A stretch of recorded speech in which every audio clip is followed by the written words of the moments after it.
On vous a menti. Ils vous ont dit que la force est forte. Ce pouvoir se manifeste par la domination, par les cris, par les arguments gagnants. Mais le vrai pouvoir, une vraie force, c'est silencieux. C'est toujours le cas. C'est stoïcien. Imaginez ceci. Quelqu'un vous insulte, se moque de vos échecs, essaie de vous déclencher. Mais au lieu de réagir, vous souriez, hochez la tête et vous partez. Parce que vous n'avez rien à prouver. Parce que votre paix ne se négocie pas. Laissez-moi vous montrer comment y arriver. Celui qui se contrôle, contrôle tout. Vous ne pouvez pas contrôler les gens. Vous ne pouvez pas contrôler la circulation, ni votre patron, ni les opinions qui volent comme des flèches. Mais vous pouvez contrôler une chose, votre réponse. Épictète disait, « Aucun homme n'est libre s'il n'est maître de lui-même. » Chaque fois que vous réagissez sans réfléchir, vous êtes une marionnette. Mais lorsque vous faites une pause, réfléchissez et répondez avec détermination, vous coupez les ficelles. La maîtrise de soi est la forme la plus élevée de liberté. Dites-moi, ressentez-moi. Sénèque croyait que nous gaspillons notre vie pour des choses qui n'ont pas d'importance. Quelqu'un vous manque de respect, ne le nourrissez pas. Quelqu'un parle dans votre dos, ne le poursuivez pas. Les stoïciens avaient une règle, ne parlez pas à moins que cela n'améliore le silence. La prochaine fois que votre ego criera pour se défendre, demandez « Qu'est-ce que je défends vraiment ?» Votre valeur n'est pas sujette à débat. Alors ne le traînez pas en un seul. Armez-vous d'anticipation.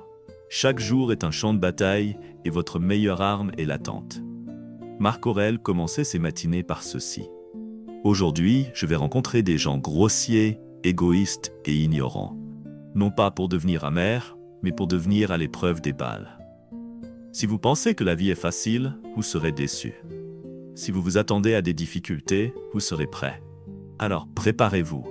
Pas avec peur, mais avec courage. Voir l'insulte derrière l'insulteur.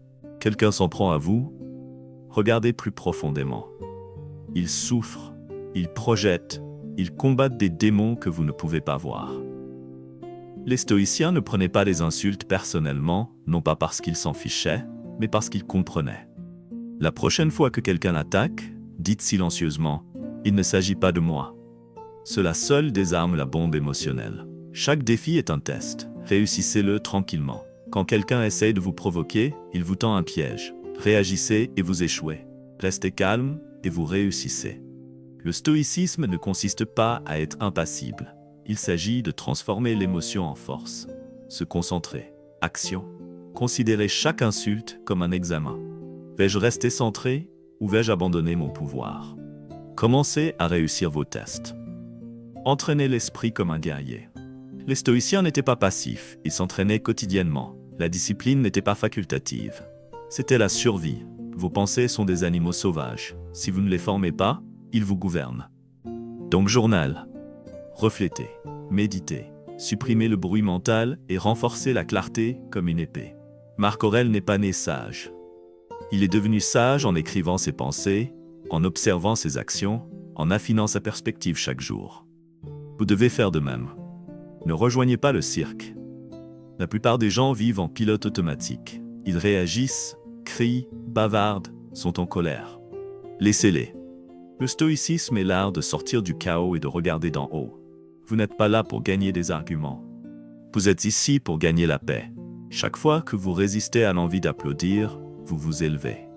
Chaque fois que vous choisissez le silence plutôt que le sarcasme, vous vous levez. Ne rejoignez pas le cirque. Construisez votre propre temple. Vous êtes plus grand qu'un instant.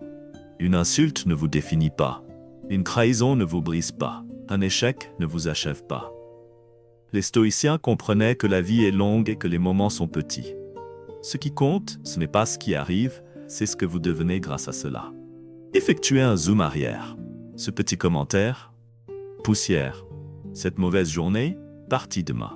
Toi, toujours debout.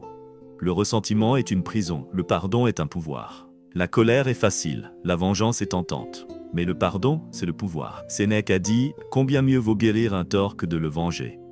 Conserver du ressentiment brûle votre énergie. Le pardon le libère. Libérez-vous. Laissez-les partir, non pas parce qu'ils le méritent, mais parce que vous méritez la paix. 10. Ce moment est votre miroir. Tout ce à quoi vous faites face est un test de qui vous êtes. Laissez-vous le monde tirer vos ficelles ou restez-vous droit, les yeux tournés vers l'avant et le cœur calme. Le stoïcisme ne consiste pas à prétendre être fort. Il s'agit de devenir fort grâce à la patience, à la perspective et à la pratique. Voici donc votre tâche. La semaine prochaine, chaque fois que quelque chose vous ennuie, considérez cela comme un entraînement. Chaque insulte, un représentant. Chaque examen, une chance de passer au niveau supérieur. À la fin de chaque journée, demandez-vous, est-ce que j'ai contrôlé mon esprit ou est-ce que c'est lui qui m'a contrôlé? Répondez honnêtement, puis améliorez-vous. Parce que le but n'est pas d'être parfait. Le but est d'être stoïcien. Si vous êtes prêt à arrêter de réagir et à commencer à vous lever, cliquez sur j'aime, abonnez-vous et partagez ceci avec quelqu'un qui en a besoin. Votre paix attend. Allez le réclamer. Rendez-vous dans la prochaine vidéo.